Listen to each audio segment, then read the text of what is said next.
Saludos a Gracias. todos, a Jorge, saludos a Héctor también que está con nosotros. Y la verdad que yo creo que tenemos que felicitarnos de que Pilar y sin duda Federico García son probablemente los tupacamaristas más connotados que tenemos en el país, ¿no? Y es casi una suerte tenerlos. Evidentemente Federico sigue con nosotros. Y la profundidad con la que Pilar se acerca a Tupac Amaru, no solo en el aspecto social, en la simbología política, sino en la intimidad de la vida de los personajes, ¿no? Que permite precisamente llevarlo al cine, y el significado que va teniendo para todo el conjunto de personas, líderes, lideresas que rodean a este gran curaca. Lo conoce ella mejor que nadie, ¿no? Y yo creo que deberíamos dar el apoyo suficiente para que el trabajo que ella hace siga produciendo. Yo me he permitido, bueno, en realidad me acerco un poco al conocimiento de Tupac Amaru con la profundidad, intento acercarme con esta profundidad, entre otras cosas a partir de este libro, ¿no? Y los libros que ha publicado Pilar, El Holocausto en los Andes, Pachacute, que es un libro impresionante, y que me parece que contiene tal riqueza de información que me parece de lectura obligada, ¿no? Obligada por todos los que quisiéramos saber algo más de lo que pasó realmente en esta formidable revolución que sacudió a América Latina, ¿no? Este es un libro que a mi juicio debería merecer algún premio nacional, pero no estamos obviamente bajo un gobierno peronista y esto es algo que tenemos que buscar. Y por cierto, su trabajo también sobre Fernandito Tupac Amaru es algo que todos debemos leer, ¿no? Entonces, lo que tengo que decir yo añade muy poco en el detalle de la manera en que ella lo ha presentado. Quizás reflexionar un poquito más en el significado que tiene la rebelión para los peruanos, para América Latina, en el significado específico de la sentencia, ¿no? Tanto desde el punto de vista político, efectivamente, desde el punto de vista jurídico también, entendiendo que lo jurídico siempre ha sido sometido a lo político a través de la historia, ¿no? Y lo que hemos tenido en el juicio Tupac Amaru es en realidad un desplazamiento del poco avance jurídico que España manejaba por una voluntad política simplemente descabellada, desmedida, infundada, ¿no? Entonces, la sentencia constituye una pieza eh, histórica que prueba lo incivilizado que puede ser el hombre, y específicamente el hombre occidental, cuando de por medio está la disputa por situaciones que han obtenido por medio de la violencia, ¿no? Y cuando hay la imposibilidad de reconocer la condición de iguales a un pueblo que desde luego venía viviendo bajo otras reglas, bajo otras condiciones, bajo otro derecho, ¿no? Es una de las cosas que intentamos discutir. Yo creo que una de las invitaciones que nos hace Pilar en sus libros y que surge también en medio de esta resurgencia, como bien lo ha dicho ella, espontánea, para conocer mejor a los personajes que hicieron la historia en este periodo, tiene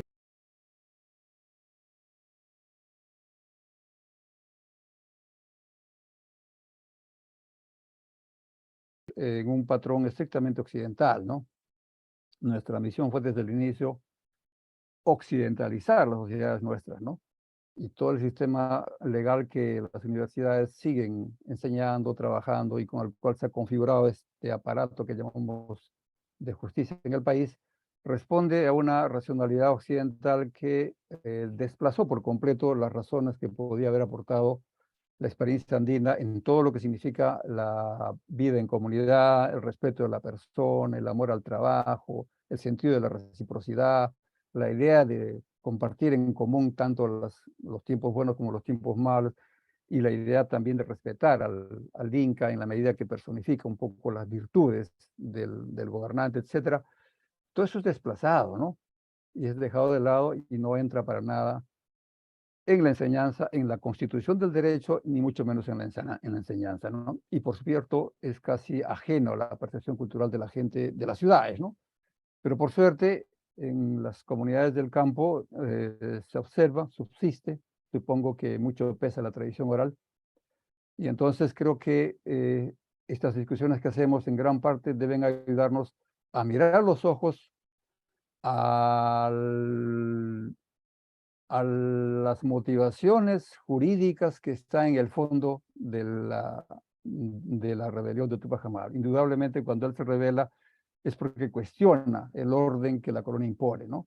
Es porque él está actuando con una visión de la justicia que es diferente, ¿no? Que reconoce la condición de iguales de los nativos y que no ve ningún derecho para que los ocupantes vengan a gobernar un pueblo que históricamente se ha gobernado por sí mismo, ¿no? Entonces, la sentencia marca en ese sentido un conflicto de visiones jurídicas que por desgracia no tienen oportunidad de exponerse, ¿no? La sentencia no incorpora las razones de la rebelión, ¿no? No hay ningún debate de ese tipo, no hay ninguna posibilidad de exponer por qué razones los nativos y el gran cacique de Tuncazuca llegan a esta decisión trascendental, heroica, enorme, de intentar liberar a los pueblos que venían siendo sojuzgados por más de 2 siglos, ¿no? Entonces, yo quisiera anotar solamente como complemento de lo que la sentencia significa, en primer lugar, los hechos que la sentencia corrobora, ¿no? Y entre otras cosas, la sentencia corrobora la magnitud de la rebelión que había protagonizado Tupac Amaru, ¿no? Se lo acusa de un horrendo crimen de rebelión y de un alzamiento general de indios, mestizos y castas, dice, ejecutado en casi todos los territorios de este virreinato y el de Buenos Aires, ¿no? O sea, la trascendencia de la rebelión, no, obviamente, sacude el altiplano, sacude Bolivia, llega hasta Buenos Aires, sacude todo lo que era el ámbito de dominio colonial, ¿no? Entonces, la sentencia confirma eso, ¿no? Que no fue una rebelión aislada y como que ahora lo vemos más claro, ese fue propiamente el comienzo de la resurgencia andina para la liberación, para la independencia que los criollos luego van de cierto modo, aprovechar para colocarse a la cabeza de la movilización que empezó a generarse en todas las comunidades, en todas las poblaciones. Entonces, el punto de inicio de la rebelión se confirma y la magnitud que esta tiene para América Latina, para América Andina, mejor dicho, se confirma en la sentencia, ¿no? Y también se confirma la decisión del Inca de erigirse en gobernante de todos los pueblos nativos, ¿no? Esto es un hecho también importante, ¿no? Porque bajo la idea de coronarse como gobernante está sin duda la idea de independencia, ¿no? La idea de liberación, la idea de reconquistar el territorio y las poblaciones que se habían perdido por la presencia española. Entonces, él se propone ser el monarca, el nuevo monarca inco, opta por una denominación española, dice con el nombre de José I, pero por la gracia de Dios, Inca Rey del Perú es la proclama que él lanza, ¿no? Y se reconoce a sí mismo como tronco principal de los incas y el llamado a gobernar los dominios que le habían dejado sus antepasados, ¿no? Entonces, ahí hay dos hechos que prueban la naturaleza independentista de la rebelión, ¿no? Y el sentido de la trascendencia que tuvo para todos los pueblos del continente en ese momento, ¿no? La sentencia también prueba el tipo de cargos que desde ningún lado pueden ser vistos como cargos jurídicos, ¿no? En realidad son cargos de odio, ¿no? Lo que se dirige contra Tupac Amaru y su familia son cargos de odio.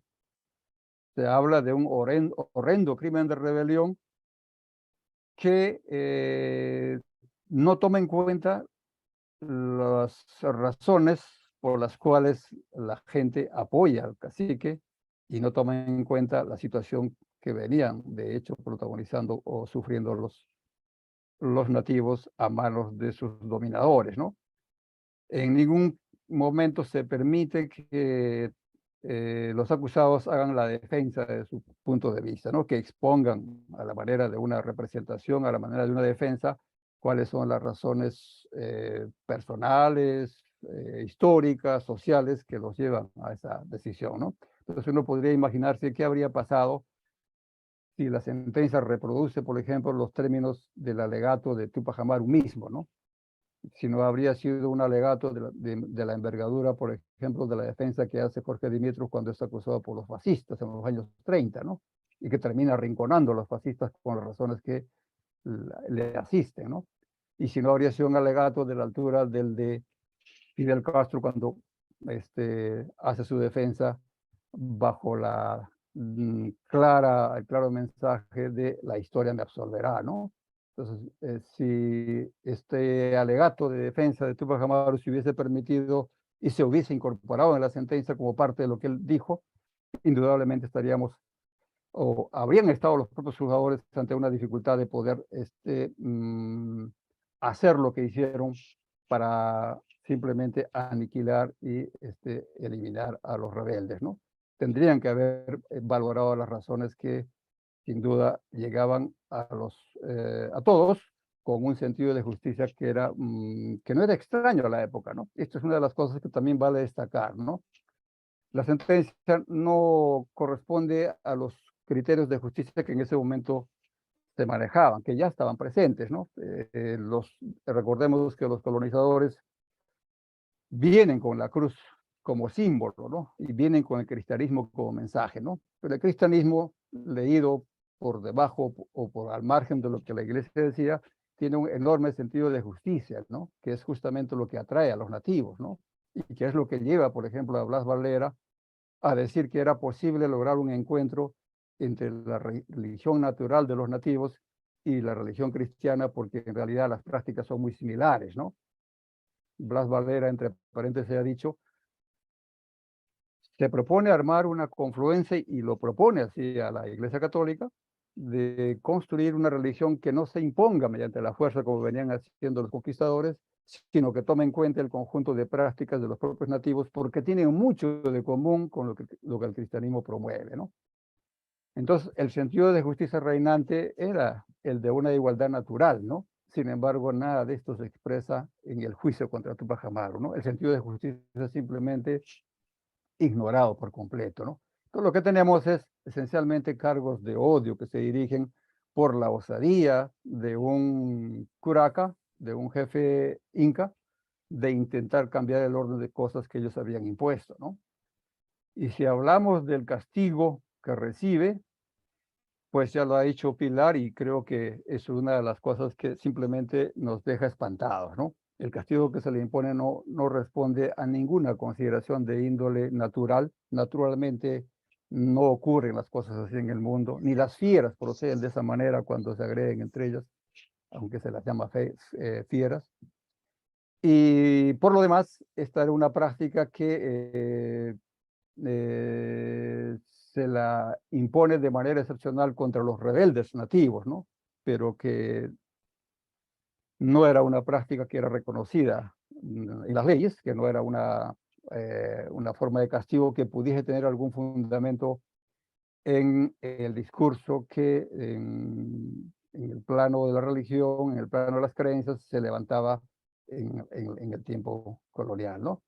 Entonces, estamos ante un juicio y ante un castigo que ignora por completo la palabra justicia y que en realidad es un completo acto de irracionalidad, ¿no? Una venganza política que no se detiene ante ninguna de las formas de tortura, de aniquilamiento, que pueden ser de lo más descabelladas y atroces como las que sufre Túpac Amaru y el conjunto de hombres y mujeres que lo acompañan, ¿no?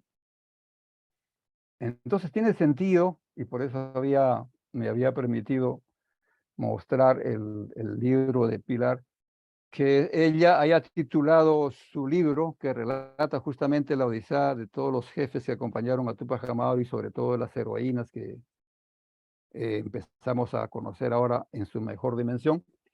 Lo titula pues como Terror en los Andes, ¿no? Porque efectivamente la sentencia constituye un acto de terror contra los rebeldes que fueron sentenciados, pero además un intento de aterrorizar a la población para que el miedo se generalice, ¿no? Para que el miedo se imponga y para seguir gobernando por el mecanismo del miedo que había sido el que se utilizó desde el mismo momento de la llegada, ¿no?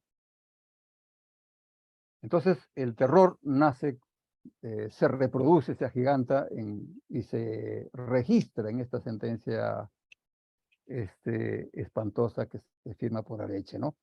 Y desde entonces el terror se reproduce, ¿no es cierto? Y cuando cuando tenemos que explicar el hecho de la persistencia de la violencia entre nosotros, sin duda este acto que trascendió al conocimiento de toda la gente, que fue leído y criticado por los observadores europeos como un acto de incivilización nunca visto, así lo dice Clement Markham, como sabemos, cuando eh, eh, comenta la sentencia contra Tupac Amaru, dice es un acto que no se ha visto en ninguna civilización del mundo del que se tenga conocimiento, ¿no? Entonces, es un acto inhumano por completo y en estricto un acto de barbarie, ¿no? Y la significación bárbara de la sentencia se la aprecia mejor si comparamos con los valores, con los principios incluso que en ese momento se tenían como base del derecho llamado indiano, ¿no? Del derecho que administraba España. Por entonces se reconocía el derecho de resistencia de los pueblos y era reconocido por la mayoría de naciones europeas el derecho de resistencia y propiamente se reconoce este derecho desde los tiempos de Tomás de Aquino, ya en el siglo XIII, ¿no? Tomás de Aquino llega a decir que los pueblos tienen derecho a resistirse, ¿no? Contra los tiranos. Incluso, dice Tomás, tienen derecho al tiranicidio, es decir, a deshacerse del tirano, a sancionar al tirano para liberar a la patria, ¿no? Entonces, el derecho a resistencia no era una cosa inexistente. Sin embargo, esto pasa por completo ignorado por los juzgadores, ¿no? En esa época, estamos hablando del siglo XVIII, pero ya para entonces, como sabemos, en Inglaterra existía la Carta Magna, que se suele llamar la primera constitución, ¿no? El origen de las constituciones modernas, que reconoce derechos y libertades políticas, por lo menos para los varones de la tierra, ¿no? Y estos son derechos que protegen a las personas contra la arbitrariedad que venía cometiendo el rey, en el caso de Inglaterra, ¿no?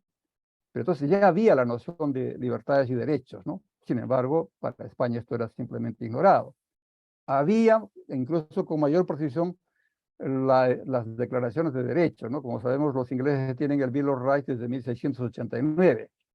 Y este Bill of Rights, esta declaración de derechos, reconoce derechos no solo a los lores, como había ocurrido en la Carta Magna, sino también a los comunes. Y entre otros derechos reconoce la libertad de palabra, el derecho de petición y reconoce la voluntad de la gente que se expresa a través del Parlamento, ¿no? Es decir, el rey estaba obligado a escuchar lo que la gente planteaba, ¿no?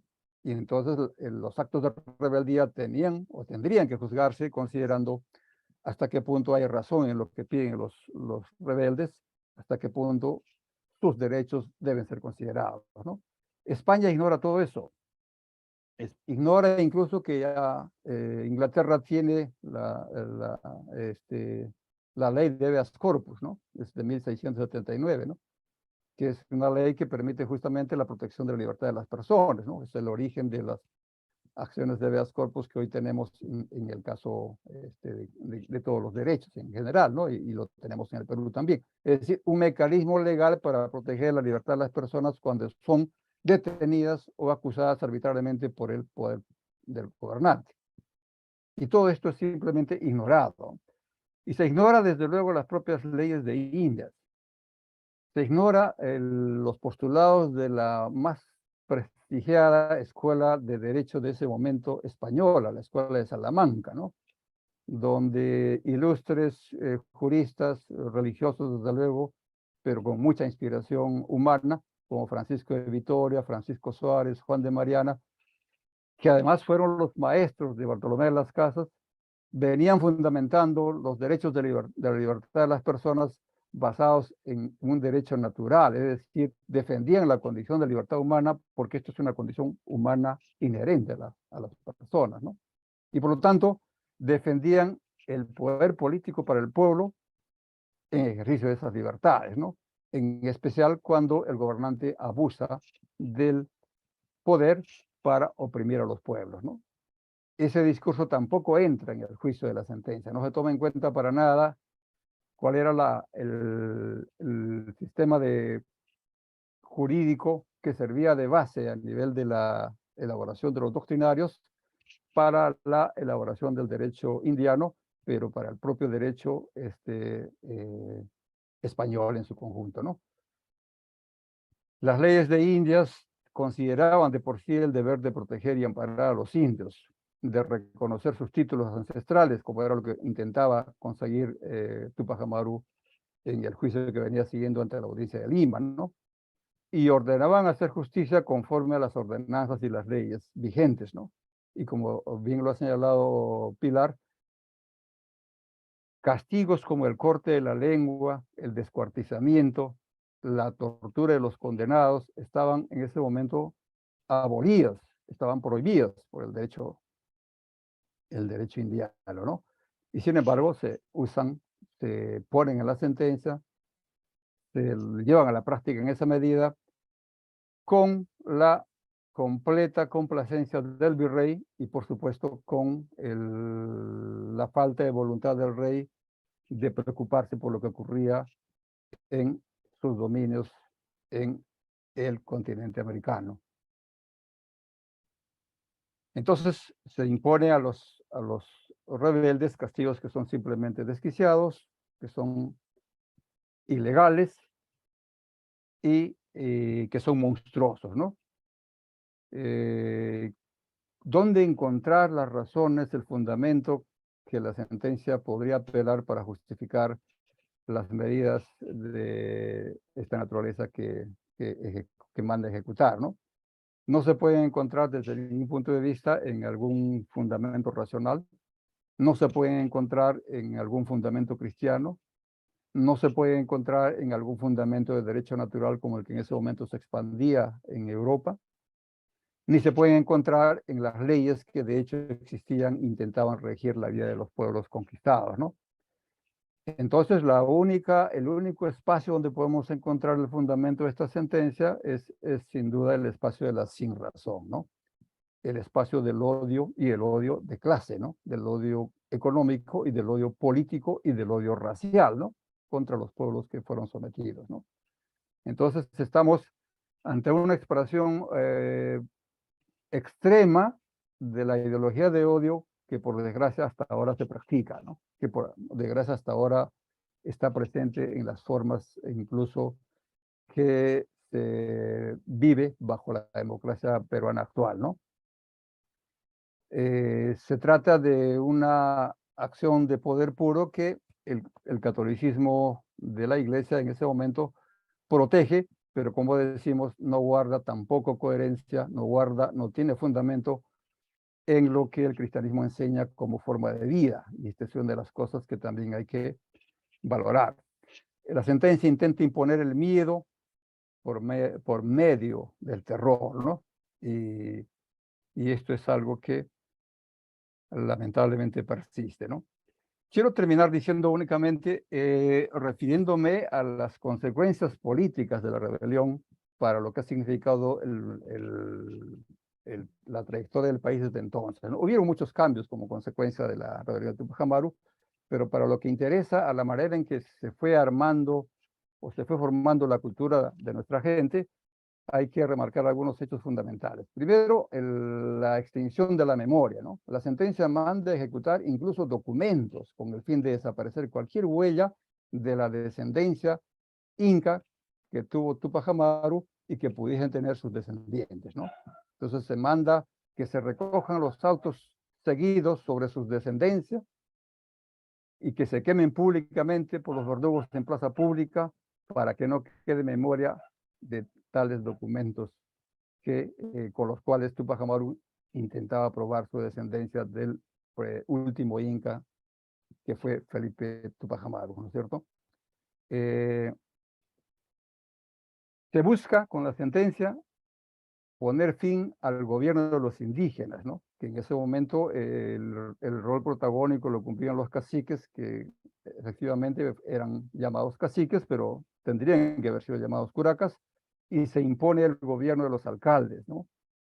Se prohíbe que los caciques sigan siendo los que gobiernen en los territorios nativos y que se vea que pasen a ser gobernados por alcaldes elegidos o puestos por los gobernantes españoles. Entonces se pone fin al gobierno tradicional que se mantenía por parte de las autoridades nativas. Se busca la destrucción de los símbolos de la gran civilización inca, ¿no?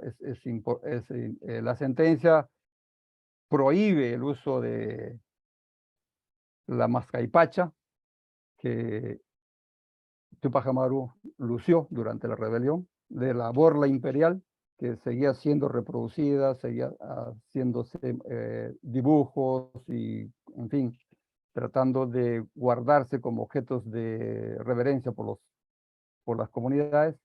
Se prohíbe efectivamente la memoria del luto, que no se guarde el luto por los rebeldes caídos, porque esto era una costumbre que ellos juzgaban, que los hispanos juzgaban simplemente eh, eh, malsana, y se prohíbe que los indios firmen como incas, ¿no? Entonces se intenta destruir todos los símbolos de la gran civilización inca que la rebelión puso en primer plano, con el fin de destruir cualquier rasgo que permita recordar que hubieron gobernantes y descendientes que podían seguir haciendo la función de gobernar a los pueblos para los cuales habían sido educados, ¿no?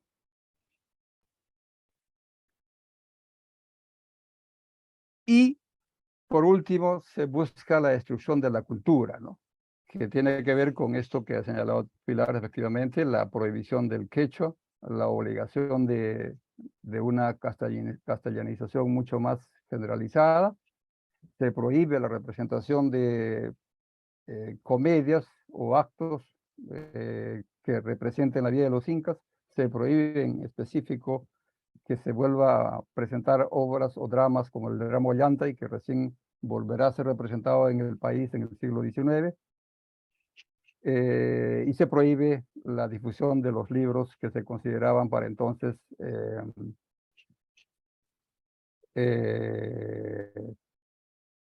malsanos o que alimentaban, diríamos ahora, la subversión de los pueblos nativos, ¿no? Entre otros, los comentarios reales de los incas. Quiero referirme a un último hecho que también está en la sentencia, ¿no?